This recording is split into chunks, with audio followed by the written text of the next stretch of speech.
G'day, ZiggyD here. In this video we'll be taking a look at the upcoming action RPG Pagan Online. This video comes as a part of some sponsored coverage of the game that I'm doing, but as always, while my time and effort are sometimes for sale, my opinion is not.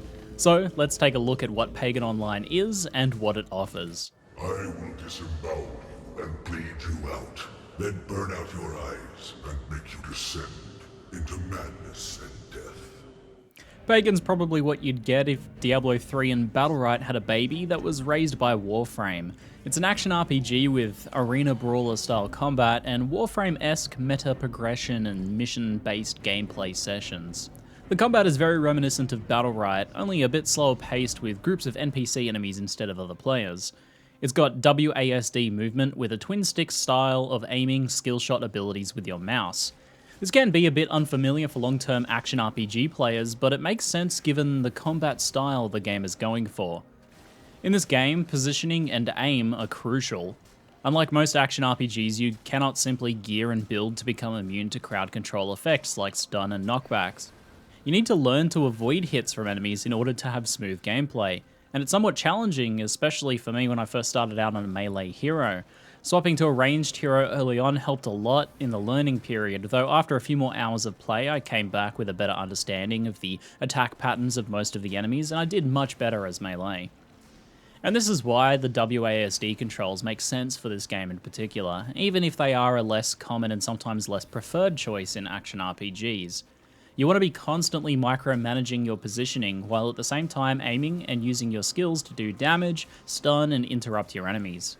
The combination of the controls, less face tanking, and the focus on more second-to-second gameplay skill makes the combat feel very different to any other action RPG I've played. It's more challenging combat than many other games in the genre. You definitely have to stay on your toes. It makes sense given how the gameplay is quite high attention that it's doled out in bite-sized chunks. And this is partly where I draw similarity to Warframe. The game is broken into smaller missions ranging from 5 to 10 minutes long each. You go on story quests, survival, wave defense, patrols, defend the objective, and assassination-style missions. These missions follow an arena combat style where enemies spawn in waves in different arenas throughout the mission zone, and this is pretty consistent throughout the game. A pretty intelligent choice here is that all of the loot drops at the end of the combat waves, so you're not sorting or having the screen covered with items during combat. Once you complete your mission, you take your rewards back to the town hub to equip, sell, craft, and level up skills.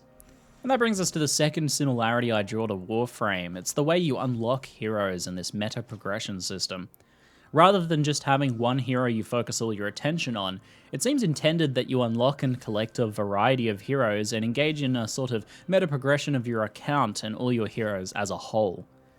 You could have a small selection of heroes you favour, but the intention seems to be to give you some variety with different heroes, giving you different playstyles, and perhaps giving you the opportunity to mix it up for different mission types, or perhaps even solo versus co-op play. You pick one of 3 starting heroes. I went with the big fella with the axe. And then subsequent heroes are unlocked through a collection of shards, which can drop randomly during missions, or deterministically in bulk from the assassination missions in particular. This feels a lot like collecting parts for frames in Warframe, as you essentially farm up other heroes. It's probably important to mention here that the game features no microtransactions at all. It's a box price style game that will likely see purchasable expansions with new game chapters, heroes, and new features post-launch. It's important to mention this because the game features a lot of systems that would indeed be monetized in other games. There's a card pack style crafting materials thing that you open, kind of loot boxy looking. You get these through missions and as daily login bonuses. There's hero unlocks, cosmetic skins for heroes, and progression systems that all fit into a free-to-play title.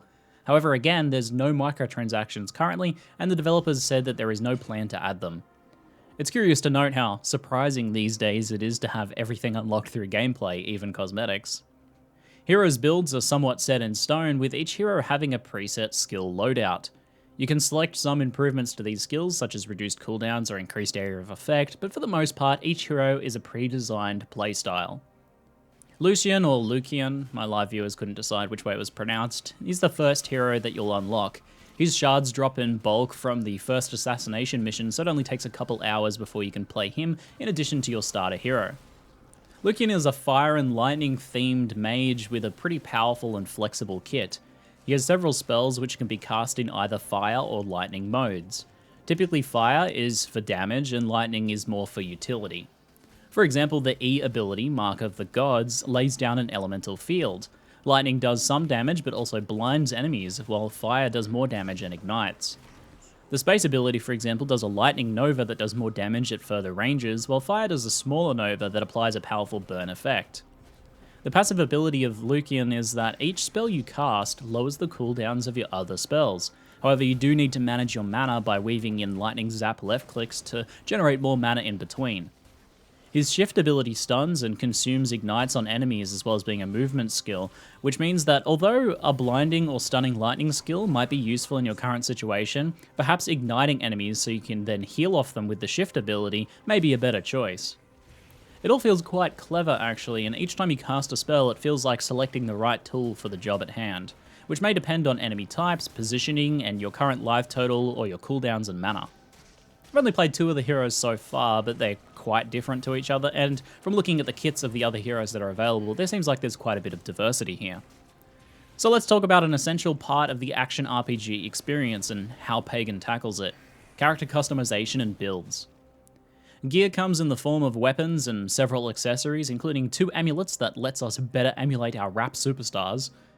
There are different varieties of base types for each item's slot that have different implicit stats, and gear can roll different modifiers including added damage, damage scaling, create various defenses, life, and so on, all the things you'd sort of expect.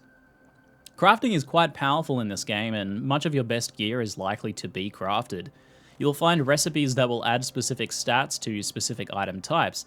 This makes white items, especially higher tier and quality versions of them, quite valuable for crafting. Finding a nice base weapon with high damage and a quality rating to boost its stats is quite useful if you've been sitting on a crafting recipe that adds multiple damage mods. You can also reforge items, which allows you to re-randomize the stats, and this can allow you to sometimes bypass some of the specific things on the crafting recipe. It also gives you a selection of your choices so you can go back and choose a previous forge if you don't like some of the new ones that you got. Additionally, you can also craft legendary items. I haven't seen a legendary item drop itself yet, but I have found several legendary recipes. So far I've just crafted this one here, a pretty high resistance talisman that was good for my Lucian thanks to the intelligence stat. I don't know what's on the other legendaries because you have to craft them to find out what they do. I mentioned earlier the skill tree. It's fairly basic character progression with only a couple of choices for each skill, usually reducing costs or improving some aspect of the skill. The devs have said that there is another skill tree coming, though there isn't much info on what that might entail yet. As it stands currently, Pagan doesn't have what I'd call builds. Heroes have their preset kits, and skill customization and gearing is more about power progression and fine-tuning than actually altering your build or playstyle too significantly. While this might change with another skill tree if it has significant effects in it, currently the diversity in playstyle or builds comes from the variety of heroes you'll unlock and play. With 8 currently, and plans to expand the roster in the future, there's a decent amount here, but the game is more about meta and hero progression rather than customization. Overall, Pagan Online is a game that's trying to be something pretty different. I've not played another action RPG with this blend of combat and meta progression before. I think it'll likely find a home amongst players who like action RPG style progression and loot hunting, but who want a more bite-sized style of content, especially with those who like this style of arena brawler combat. The combat is pretty high focus due to the importance of positioning and skill usage, and for some, the skill-based gameplay will feel quite rewarding to master.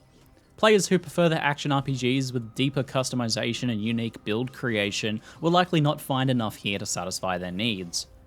The game is also set to have a strong co-op focus in the future, but I cannot yet speak to that since co-op is not currently implemented in the beta. I can imagine that it might be quite fun with a friend finding heroes that work well together and coordinating skill usage and positioning. As for my personal opinion, I don't think there's enough depth in the progression and character customizations here to suit my personal preferences. For me, spending hours poring over skill trees and labouring over item choices is my jam. The combat, however, is really enjoyable, and I appreciate the unique take on the genre. It's good to see developers expanding out the ARPG formula in new directions, and it's also really refreshing to see a game with a box price and no microtransactions whatsoever. Pagan Online is set to release sometime this year, though if you're interested in checking it out sooner, it's available for beta testing now. I'll put a link in the description below. That's it for now, I'm ZiggyD, and thanks for watching.